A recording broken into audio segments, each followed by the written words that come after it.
자, 지금 화면만 봐도 너무 섬뜩하고 무섭습니다. 네. 오늘 보복 운전에 대한 얘기 확실하게 나눠보도록 하겠습니다. 함께해 주실 김지환 경제산업부 기자입니다. 어서 오십시오. 어서 오세요. 네, 반갑습니다. 네, 최근 보복 운전 때문에 이 배우 최민수 씨가 상당히 이슈가 됐었는데요. 아내와 예능 프로그램도 출연을 해서 인기를 더 올리나 했는데 갑자기 어쩌다가 이런 혐의를 좀 받게 된 건가요? 네, 현재까지 나온 알려진 상황만 좀 정리를 해드리면 네. 지난해 9월 17일 오후 1시쯤입니다. 서울 여의도에 있는 도로에서 최민수 씨가 이 진로를 방해하는 차량을 추월한 뒤 급제동을 했고 이 바람에 사고가 난 걸로 전해졌는데요. 네. 피해 차량은 최민수 씨의 차를 피하지 못하면서 이 수백만 원 상당의 수리비가 발생했다고 주장을 했습니다. 이후 최민수 씨를 상대로 특수 협박, 그리고 특수 재물 손괴, 그리고 모욕 등의 혐의로 고소를 했는데요. 네. 이로 인해서 최민수 씨가 현재 불구속 기소된 상태인데 다만 최민수 씨와 이 피해 차주의 진술은 엇갈리고 있는 상황입니다.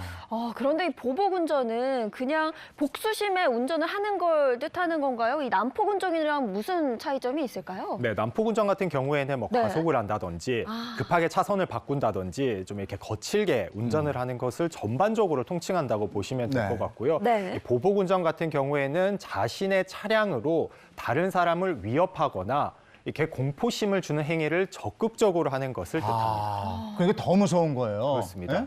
근데 이런 경우가 제일 많아요. 이렇게 지금 경우도 추월해서 앞에 탁 막아서 급정거를 해버리면 뒤에서 급제동을 못하니까 사고를 낼 수밖에 없는 이런 보복 운전이 가장 많나요? 네, 일반적인 유형으로는 말씀해 주신 것처럼 갑자기 딱 서버린다든지 이런 급제동, 급정거 같은 유형이 네. 가장 많은데요. 그래서 저희가 통계를 한번 이렇게 준비를 해봤는데요. 이게 보시는 것처럼 전체 위반 유형 중에 급제동, 급감속이 41.6%로 가장 많고요. 네. 여기 보시면 좀 특이한 점이 있는데 이 보복 운전자 중에는 10명 중에 서너 명꼴로 이 40대 회사원이 가장 많았습니다.